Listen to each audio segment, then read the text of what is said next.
शांति। आज हम 20 दिसंबर 2025 की मुरली के जो ज्ञान रत्न हैं उन पर थोड़ी गहराई से बात करने के लिए जुड़े हैं। ओम शांति। आज की मुरली में एक बड़ा दिलचस्प एक विरोधाभास सा सामने आता है। हाँ बिल्कुल। एक तरफ तो विनाश और महापरिवर्तन की बात है जो एक बड़ी उथल पुथल का संकेत है। हाँ। और दूसरी तरफ बाबा हमें अपनी तकदीर को रॉयल यानी राजसी बनाने के लिए कह रहे हैं। तो सवाल यह है कि इस गिरती हुई दुनिया में राजसी होना संभव कैसे है? बिल्कुल, ये बहुत गहरा सवाल है और मुझे लगता है कि आज की मुरली इसी गुत्थी को सुलझाती है। अच्छा। हाँ, इसका जवाब इस बात में छिपा है कि हम अपने मार्गदर्शक मतलब सच्चे सद्गुरु को कितना पहचानते हैं। जब हम ये समझ जाते हैं कि हमारी तकदीर बनाने वाला स्वयं भगवान है, तो बाहरी उथल पुथल के बीच भी अपने आंतरिक राजाई को बनाए रखना संभव हो जाता है। तो चलिए आज इसी पहेली को सुलझाने की कोशिश करते हैं। हमारी आज की चर्चा का मिशन यही होगा कि हम समझें कि सद्गुरु की दी हुई श्रीमत पर चलकर इस विनाश के समय में अपनी चलन को रॉयल कैसे बनाया जाए और बिल्कुल देह के भान से ऊपर कैसे उठा जाए। बिल्कुल। तो सबसे पहले इसी को खोलते हैं। बाबा कहते हैं कि सद्गुरु केवल एक ही बाप है। अब दुनिया में तो बहुत गुरु हैं और भक्ति मार्ग में भी गुरुओं को बहुत मान दिया जाता है। हाँ बहुत। तो ये एक सद्गुरु इतना अलग कैसे है? यहाँ एक बहुत ही बारीक सा फर्क है जिसे समझना जरूरी है। दुनिया के गुरु हमें भक्ति का मार्ग दिखाते हैं, शास्त्र सुनाते हैं या तीर्थों पर ले जाते हैं। हाँ, तीर्थों पर ले जाते हैं। वे अच्छे इंसान बनने की प्रेरणा दे सकते हैं, लेकिन बाबा जो अंतर बताते हैं वो है गति और सद्गति का। गति और सद्गति? जी, कोई भी देहधारी गुरु आत्मा को पावन बनाकर वापस घर नहीं ले जा सकता, मतलब गति नहीं दे सकता। अच्छा। और न ही 21 जन्मों के लिए स्वर्ग की बादशाही यानी सद्गति का वर्षा दे सकता है। ये काम केवल एक निराकार बाप ही कर सकता है, जो लिबरेटर भी है और गाइड भी। मतलब बाकी सब रास्ते हैं लेकिन मंजिल तक पहुंचाने वाला एक ही है। एकदम। जैसे मुरली में झाड़ का उदाहरण आता है कि बाकी सब तो टाली टालियां हैं, लेकिन बीज का ज्ञान तो केवल बीज ही दे सकता है। बिल्कुल, वही हमें 84 जन्मों के चक्र और इस वैरायटी धर्मों के झाड़ का पूरा रहस्य समझाते हैं। सही बात है। हाँ, और इसी ज्ञान से हमारी तकदीर बदलती है। बाबा इसके लिए एक बड़ा सुंदर कंट्रास्ट दिखाते हैं। कौन सा? कहते हैं कि आज की दुनिया की कीमत एक कौड़ी भी नहीं, जिसे अंग्रेजी में कहेंगे वर्थ नॉट अ पेनी। तमो प्रधान। सब कुछ तमो प्रधान और दुखी हो चुका है, लेकिन यही ज्ञान हमें इतना मूल्यवान बना देता है जैसे हम वर्थ अ पाउंड हो, यानी अनमोल बन जाते हैं। वाह। ये एक कौड़ी से हीरे बनने का ट्रांसफॉर्मेशन है और ये तकदीर कोई मनुष्य गुरु नहीं बना सकता। ये सीधा सद्गुरु का जादू है। अब उस बात पर आते हैं जो मुझे हमेशा सोचने पे मजबूर करती है। जी। बाबा कहते हैं कि पुरानी दुनिया का विनाश ड्रामा में नूंधा हुआ है, इसलिए किसी को दोष नहीं दिया जा सकता। ये समझना कई बार बहुत मुश्किल होता है। सही बात है। जब हम दुनिया में इतना अन्याय, इतनी तकलीफ देखते हैं तो मन में स्वाभाविक रूप से सवाल उठता है कि किसी को दोषी न ठहराना क्या अन्याय को देखकर चुप रहना है? इस ज्ञान और सामाजिक जिम्मेदारी के बीच संतुलन कैसे बैठाएं? ये बहुत ही महत्वपूर्ण सवाल है और मुझे लगता है हर ज्ञानी आत्मा के मन में कभी न कभी आता है। यहाँ बाबा हमें उदासीन या निष्क्रिय होने के लिए नहीं कह रहे हैं। ड्रामा का ज्ञान हमें साक्षी बनाता है, कायर नहीं। साक्षी, कायर नहीं। हाँ, जब बाबा कहते हैं किसी को दोष नहीं देना, तो इसका गहरा अर्थ है अपनी मानसिक ऊर्जा को व्यर्थ होने से बचाना। अच्छा। दोष देने की प्रक्रिया में हमारी शक्ति खत्म होती है और हम समस्या का हिस्सा बन जाते हैं, समाधान का नहीं। तो आप कह रही हैं कि फोकस एक्शन पर होना चाहिए, ब्लेम पर नहीं। बिल्कुल। बाबा समझा रहे हैं कि प्रकृति को गुस्सा आया है, जिससे भूकंप, बाढ़ और अकाल जैसी आपदाएं आएंगी। ये सब इस पुरानी दुनिया के परिवर्तन के सीन हैं, जो ड्रामा अनुसार हो रहे हैं। हाँ, जो ड्रामा के अनुसार हो रहे हैं। इन्हें देखकर किसी व्यक्ति या सरकार पर दोषारोपण करने से कुछ नहीं बदलेगा। तो उपाय क्या है? इसके बजाय बाबा हमें एक बहुत शक्तिशाली समाधान देते हैं, जिसे वे बेहद का संन्यास कहते हैं। ये कोई पलायन नहीं है, बल्कि एक गहरी आंतरिक स्थिति है। बेहद का संन्यास, ये सुनने में बहुत बड़ा शब्द लगता है। तो अगर हमें दोषारोपण की व्यर्थ ऊर्जा से बचना है तो हमारा सक्रिय पुरुषार्थ क्या है? क्या इसका मतलब है कि घर बार छोड़ देना? नहीं, बिल्कुल नहीं। ये कर्म संन्यास नहीं है, ये बुद्धि योग का संन्यास है। बुद्धि योग का? जी, ये एक तरह की मानसिक रीवायरिंग है। सोचिए, जब हम ऑफिस में किसी प्रोजेक्ट पर काम करते हैं तो हम उसमें पूरी तरह से इन्वॉल्व होते हैं, लेकिन हम उस प्रोजेक्ट से अपनी सेल्फ वर्थ को नहीं जोड़ते। सही है। प्रोजेक्ट सफल हो या ना हो, हम वही रहते हैं। बाबा यही कहते हैं, इस दुनिया में रहो, अपने कर्तव्य निभाओ, लेकिन अपना बुद्धि योग इस पुरानी विनाशशील दुनिया से हटा लो। अच्छा। जैसे कोई व्यक्ति जो मरणासन्न हो, उससे धीरे धीरे मोह हट जाता है, वैसे ही इस दुनिया से अपनी बुद्धि को निकालना है, अपना 100% देना है, लेकिन आंतरिक रूप से साक्षी रहना है। ये विचार सुनने में बहुत शक्तिशाली है, लेकिन इसे प्रैक्टिस करना उतना ही मुश्किल। हाँ, वो तो है।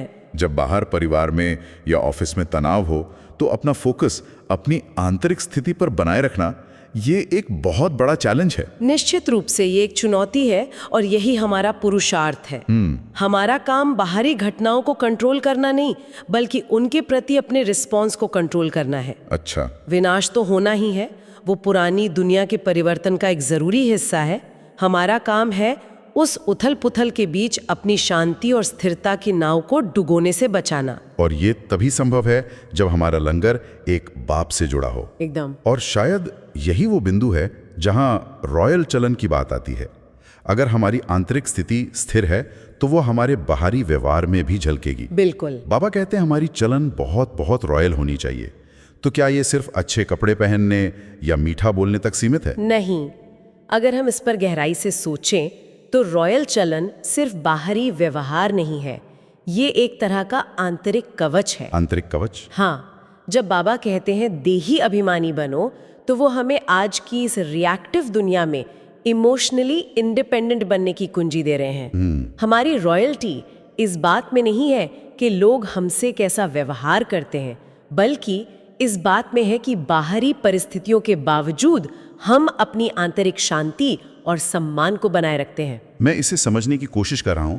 जैसे मान लीजिए ऑफिस में किसी ने बिना वजह हमारी आलोचना कर दी। जी। सामान्य चलन होगी कि हम या तो दुखी हो जाएं या गुस्से में जवाब दें, लेकिन रॉयल चलन होगी कि हम एक पल रुकें, ये याद करें कि मैं एक आत्मा हूं और उस आलोचना को अपने आत्मसम्मान पर हावी न होने दें। एकदम सही पकड़ा। वो एक पल का ठहराव ही देही अभिमानी स्थिति का सबूत है। अच्छा। और उस शांत और स्थिर प्रतिक्रिया का सामने वाले पर ज्यादा गहरा असर होता है। रॉयल चलन का मतलब है कोई भी ऐसा कर्म न करना जिससे हमारे सद्गुरु की, हमारी पढ़ाई की निंदा हो। सही बात है। क्योंकि हम दुनिया की सबसे ऊंची पढ़ाई पढ़ रहे हैं।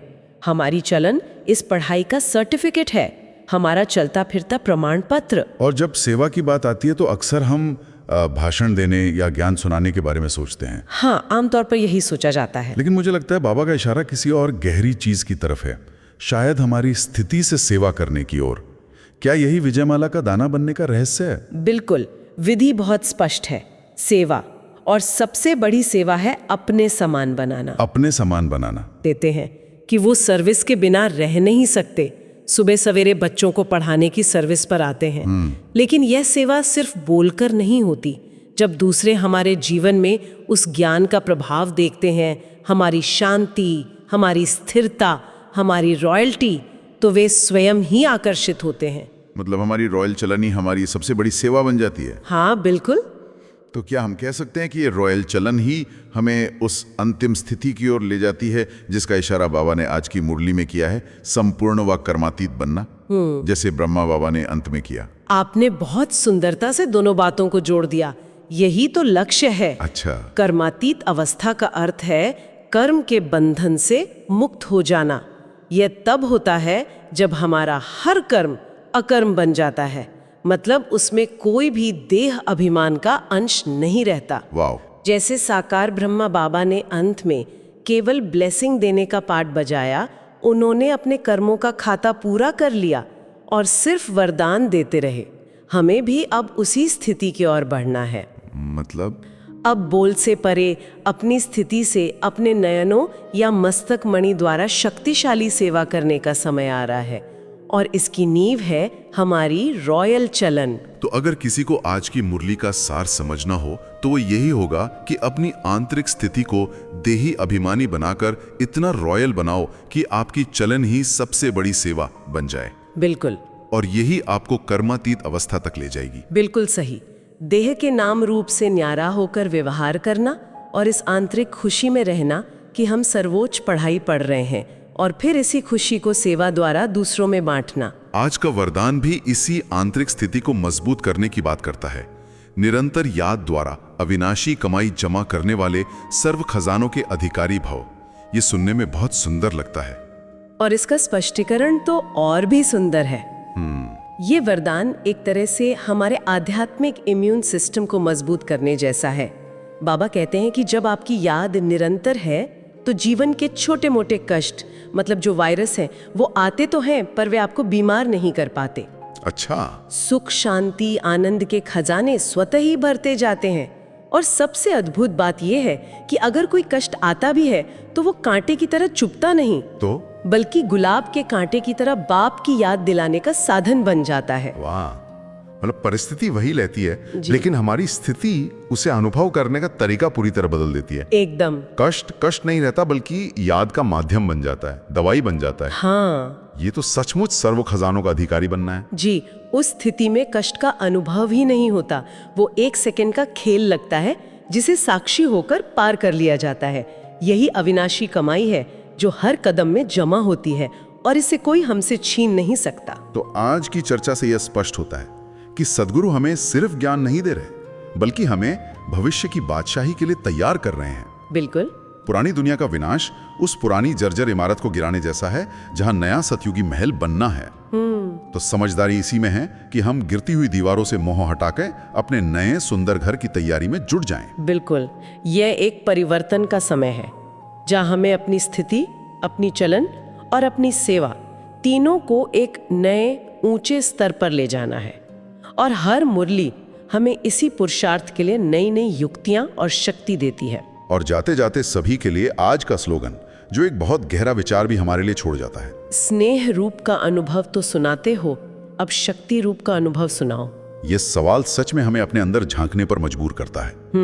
बहुत। हम सब बाबा के स्नेह और प्रेम का अनुभव तो करते हैं और दूसरों को सुनाते भी हैं, लेकिन क्या हमारी याद में अब प्रेम के साथ साथ वो शक्ति भी आ गई है जो दूसरों के दुख और अशांति को बदल सके? सही। क्या हमारी योग की स्थिति इतनी शक्तिशाली है कि वो हमारे आसपास के वायुमंडल को परिवर्तन कर दे? ये सोचने वाली बात है। बिल्कुल। इसी गहरे विचार के साथ ओम शांति। ओम शांति।